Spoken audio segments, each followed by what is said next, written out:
Hi, this is Crystal Higgins, and I have with me Joshua Doyle, and we're here to talk about our paper on a study of steganography and steganalysis. Steganography is the art of hiding information, and steganalysis is just the opposite of steganography. It's uncovering those messages.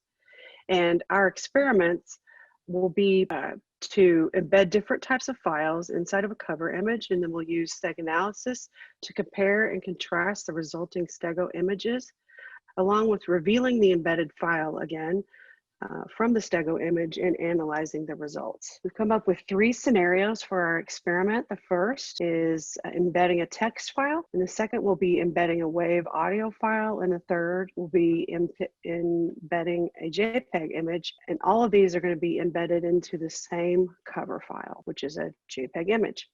So here's the design of our experiment. And the first phase is to actually embed the file inside of the cover image. And so you see here we have the cover image, which is a picture of the delicate arch. And then the embed file, which in scenario 3 is going to be this image of a forest. And then we feed that into an embedding algorithm along with a secret key or a password. And then out of that process comes the stego image, which looks exactly the same as the cover image, but we're going to look for qualities that make it different. How is it different?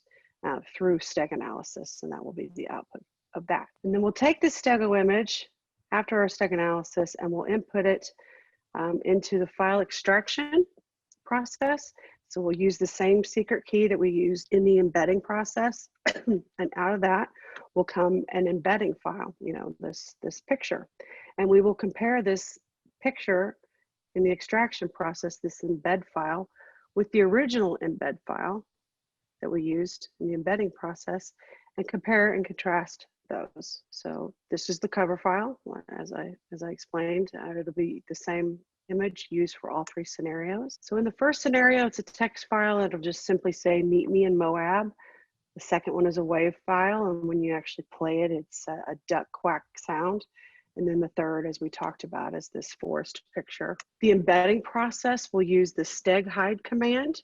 It's a package that's available on most distributions of Linux. So at this point, I'd like to take you to my virtual environment and show you and demonstrate. So here we have the 3 different files from the scenario. So the delicate arch, there's the image file for scenario 3 actually, and then the quack.wave and the secret.text. All right, so next I'll actually run the steghide command. So it's steghide, and then the option is for embed. So you actually want to embed. The -ef is the embed file. What do you want to embed inside? And so we'll do secret.text in this instance. -cf, that's the cover file that you're going to use, delicate.arch, and then .sf, that sf is the stego file, so it's the output file of this process. So once we run that, then it's asking for a passphrase or the secret key. It says that it's complete. So let's look. So we should have a new file, and it's called arch_steg. And notice the file size on that is 1.6 meg in size. And then, but the cover file, the delicate arch.jpg, is 1.5 in size. So it's gone up in size. Another comparison we could do here is just what type of file, let's say, is delicate arch.jpg, and it outputs all this information. And it's a JPEG, etc. And I'll do the same thing on arch.steg, the output file. And I did a comparison of this before this presentation, and they are exactly the same with the exception of this part right here.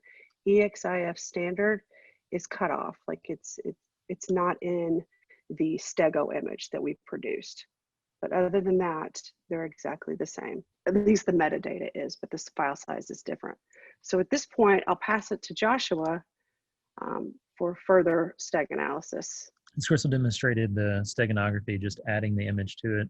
Steganalysis is actually going through and analyzing the image that has files added to it. In this, we use 3 different tools. We use Pine tools, which is what you see on the screen, which is analyzing a histogram. We also use Stego Veritas, which is using it to analyze metadata, which we saw just a little bit of that there was missing some of the properties on the original file. The other one that we use is a online image comparison tool. That was just to give a visual representation as well. Sometimes it's really hard to, it's almost impossible to see any kind of variations in the file itself with the naked eye. However, when using these tools, we can see those differences because they're visualized. As an example, the online image comparison tool, what it does is it analyzes the images by pixel. And as you can see, the original file versus the comparison file is the JPEG that contains another JPEG. So the arch plus the forest. And these are all of the red dots on this are where there was a difference in the actual pixel data. The previous screen that we had was a histogram, and it's the same image that we're analyzing, the original, which was the arch, and then the histogram of the arch plus the JPEG. And if you just look at it, it's kind of hard to see that there's a difference, but once you look at it a little bit closer, you can see that the right side of the valley in this histogram is a little bit smoother. It's not quite as jagged. However, when you get to the top right peak, it is a little bit more jagged on that peak. And that's because there's a difference in the red channel on this particular image. And that's what steg analysis is really about, is looking at the images and trying to delineate and pull out what kind of information is stored within that image. And then if we go to the forest image plus the original file, so the original file size was 1.585 megabytes versus the larger size was basically just the addition of the JPEG file. So you can tell a lot of this information from just analyzing the file size, looking at the histogram, and then pulling up the individual pixel data. And we do this really to help out with cybersecurity so that we can get more informed and learn more about the techniques that are being used so that we can analyze these images and help prevent attacks from this style, cyber attacks such as phishing or using attacks on social media where you can't really see those kind of differences in the image because the computer can analyze it from a bit by bit size.